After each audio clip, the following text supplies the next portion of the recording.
lifestyle na masuala dawa za usingizi, tunasema anesthesia, zina impact kubwa sana. Watu wanachukulia tu simple, kuuliza kwamba unavuta sigara, unakunywa pombe, unavuta bangi, unatumia madawa kulevya.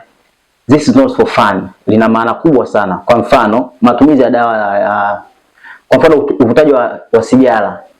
Uvutaji wa sigara kwa mgonjwa, kwa mtu si mzuri kiafya. Kwa sababu uvutaji wa sigara kuna kemikali nyingi kwenye sigara. Kuna kemikali inaitwa nicotine. Kuna kemikali inaitwa carbon monoxide. Carbon monoxide yenyewe inaenda kuinterfere uwezo wa oxygen kubebwa na uwezo wa damu kubeba oxygen. Carbon monoxide unaenda kuinterfere uwezo wa damu kubeba kiwango cha kutosha cha oxygen. Na tunajua kabisa oxygen inahitajika kwenye kusaidia kidonda kupona. Pia oxygen inasaidia katika kuimprove circulation system ya mgonjwa wakati wa upasuaji na baada ya upasuaji, kidonda kiweze kupona kwa wakati. Kuna nicotine. Nicotine ni sumu. Kuna chemical inaitwa nicotine. Nicotine yenyewe inaenda kuactivate sympathetic mifumo ya mwili. Hii inaweza kupelekea upandishaji wa pressure kwenye chumba cha upasuaji, upandishaji pia wa mapigo ya moyo wakati upasuaji unaendelea.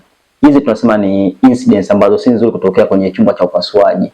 Kwa mtu ambaye anatumia pombe muda mrefu, hizi pombe kabisa zinaenda kudepress kazi za ini. Achilia mbali detoxification process. Ini ina kazi mbalimbali ikiwemo uzalishaji wa protein. Hizi protein tunazihitaji kwenye kushikilia dawa, kuzizungusha mwilini ili ziweze kutupa ufanisi ambao tunaohitaji sisi. Pia hizi protein zinasaidia kuondoa hizi dawa clearance ili zisikae mwilini. Sasa kama unatumia pombe kwa muda mrefu na ini lako haliko vizuri, inabidi tuambie ili tuweze kujua namna gani ya kusaidia. Tufanye dose adjustment. Aidha tupunguze dose au tuongeze dose kutokana na uhitaji na hali halisi ya ini yako lilivyo. Mvutaji wa sigara anakuwa na interfere ufanisi kazi kwenye mfumo wake wa upumuaji. Yaani uwezo wa kuclear zile secretions ambazo zinapatikana kwenye mfumo wa upumuaji unapungua. Hivyo sasa mgonjwa akiwa amelala, kuna riski kubwa sana ya hizi secretions kuongezeka kwenye mfumo wa upumuaji, zikaanza kublock hata hair, tukasema airway obstruction. Pia hizi secretions zinaweza kuleta changamoto mbalimbali kwenye mfumo wa upumuaji. Zinaweza kabisa kusababisha kubana kwa mfumo wa upumuaji, tukasema bronchospasm au laryngospasm. Hizo zote ni incidents ambazo hatutaki zitokee kwa mgonjwa kwa ajili tu ya usalama wake.